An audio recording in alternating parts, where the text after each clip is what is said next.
I remember that our mom and first mom and dad. I remembered that they didn't feed us all the time. They didn't feed us lunch, anything like that. She wasn't even born yet, but she was born after me, so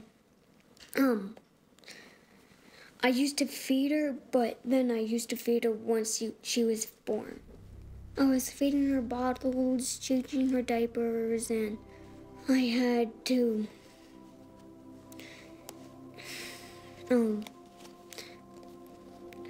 include her, feed her.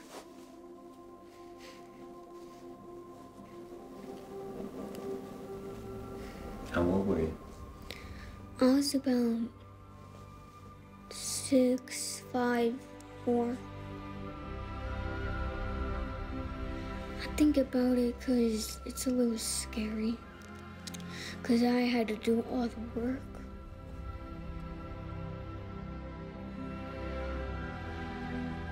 It's not about legal language or anything like that. A lot of it is about feeling.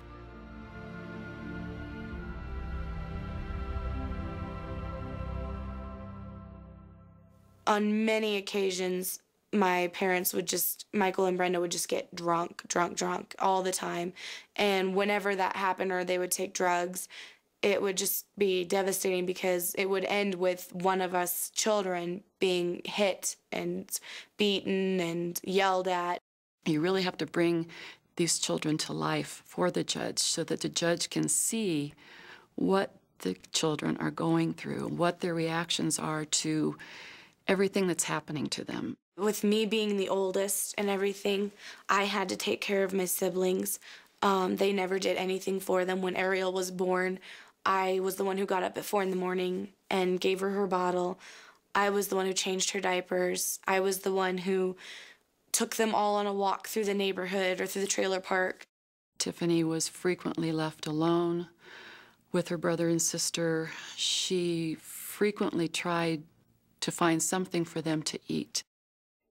Kind of the pinnacle of the story was July 4th, 1998.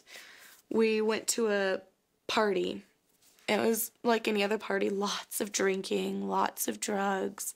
And I remember walking up to Brenda, and she was out of it, completely out of it. Just, there was no way she could be taking care of her children in the state that she was in. All the adults were. And she sent me up to the apartment to check on Ariel. I remember going up into the room, and I couldn't find her. She wasn't on the bed, and I panicked. And I remember just screaming, you know, "Where's Ariel? Where's Ariel? You know, does anybody know where Ariel is?" And this guy just like came barging out of the bathroom and went straight over to the side of the bed and just pulled her lifeless body out from the side of the bed where she had fallen.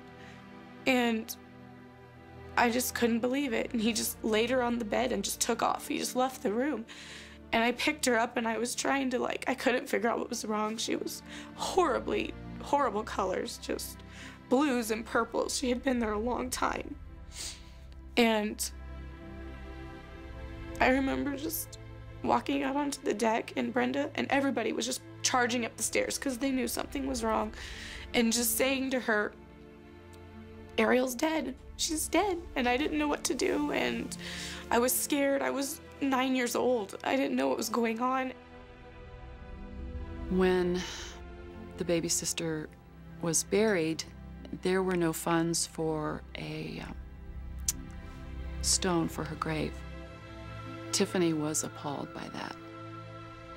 And so I was able to work with a program that actually donated a grave marker for Ariel. It was such a gorgeous ceremony. Tiffany planned it with her sister and her brother, and it was a gorgeous, gorgeous service. There are a lot of things like that that are, in hindsight, are so incredibly emotional that it's hard to track them all. I've really learned to check with my emotions, but These 3 kids, like I said, because they are so gorgeous and they're smart and intelligent kids, that it does break my heart when I see what they've had to go through, and I don't think any child should have to go through that. It just became a part of me to make sure that these children were going to receive what they needed the most, and working toward the permanency for them and keeping them safe. We're thankful for at least being in a home with people that care for us and love us, and people that we know won't hurt us. That's when I get emotional, is to see kids that are healthy and happy and have a good home. Now we get to sit on the couch and cuddle with Mom and Dad and watch TV. And we'll have that as their legacy for the rest of their life. Daddy feeds us lunch and Mommy feeds us lunch.